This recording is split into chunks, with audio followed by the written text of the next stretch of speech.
কোটা সংস্কার আন্দোলন সারা দেশে ছড়িয়ে পড়লে ইন্টারনেট সহ সব সেবা বন্ধ করে দেয় সরকার। যদিও সামাজিক যোগাযোগ মাধ্যমগুলো বন্ধ রেখেও আন্দোলন নিয়ন্ত্রণ করতে বেগ পেতে হয় সরকারকে।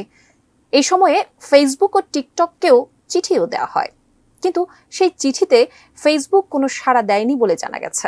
বিস্তারিত মোহাম্মদ সোহাগ বিশ্বাসের রিপোর্টে। আমরা ইন্টারনেট বন্ধ করতে বাধ্য হই। 4G আমরা কিছুটা কমিয়ে 2Gতে নিয়ে আসলাম। কেন নিয়ে আসলাম? কখনো ইন্টারনেট শাটডাউন হয়নি। মাননীয় মন্ত্রী, আমরা দেখছি সামাজিক মাধ্যমে আপনি নিজেও সক্রিয়, তাহলে সেটা কিভাবে? ইন্টারনেট নিয়ে নানামুখী বক্তব্য দিয়ে এরই মধ্যে সমালোচনায় পড়েছেন ডাক, টেলিযোগাযোগ ও তথ্য প্রযুক্তি প্রতিমন্ত্রী জুনায়েদ আহমেদ পলক। ভিপিএন ব্যবহারে সবাইকে সতর্ক করলেও সবসময় ফেসবুকে সরব ছিলেন তিনি। এবার ইন্টারনেটে গুজব ও সহিংসতামূলক কন্টেন্ট ছড়ানোর ব্যাখ্যা চেয়ে ফেসবুক, টিকটক সহ অন্যান্য সামাজিক যোগাযোগ মাধ্যমে চিঠি দিয়েছিল বাংলাদেশের টেলিযোগাযোগ নিয়ন্ত্রণ কমিশন বা বিটিআরসি। 31 জুলাইয়ের মধ্যে এই ব্যাখ্যা দেওয়ার কথা জানানো হয়, কিন্তু টিকটক ছাড়া বাকি কোনো প্রতিষ্ঠানই সরকারের ইমেইলের জবাব দেয়নি। মঙ্গলবার 30 জুলাই রাজধানীর আগারগাঁওয়ে আইসিটি টাওয়ারে সাইবার নিরাপত্তা বিষয়ে আয়োজিত এক সভা শেষে সাংবাদিকদের এ তথ্য জানান প্রতিমন্ত্রী পলক।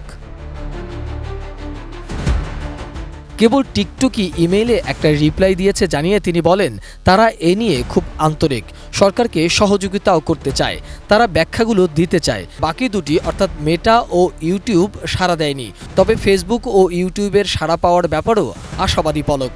একটা টাইম দিয়েছিলাম ফেসবুক, টিকটক এবং ইউটিউবকে যে তারা তাদের ব্যাখ্যাটা দেবে। তো আমরা এখনো লিখিত বা মৌখিক কোনো ব্যাখ্যা পাইনি। তো টিকটক আমাদেরকে ইমেইলে রিপ্লাই দিয়েছে যে তারা এটা খুব আন্তরিক, সরকারকে সহযোগিতা করার জন্য, এবং তারা এটার উত্তর ব্যাখ্যাগুলো দিতে চায়। বাকি দুটি আমরা এখনো পাইনি। তো আমরা কালকে তো সকাল 9টায় আমরা দেখেছিলাম ফেসবুক, না সকাল 9টায় দেখেছিলাম টিকটক, 10টায় মনে হয় ফেসবুক, 11টায়। আচ্ছা, যাই হোক, আমরা কালকে বলেছিলাম, আজকে এখনো সময় আছে, আমরা দেখি যে তারা কি ব্যাখ্যা দেয়।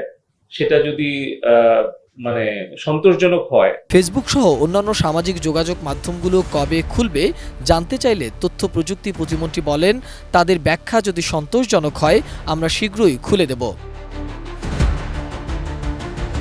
ফেসবুক, ইউটিউব সহ অন্যান্য সামাজিক মাধ্যমের কাছে বাংলাদেশের আইন, সংবিধান এবং তাদের নিজস্ব যে পলিসি ও কমিউনিটি গাইডলাইন আছে সেটা তারা কিভাবে মেনটেন করছে বা আদৌ করছে কিনা এই বিষয়ে জানতে চাওয়া হয়েছে বলেও জানিয়েছেন পলক।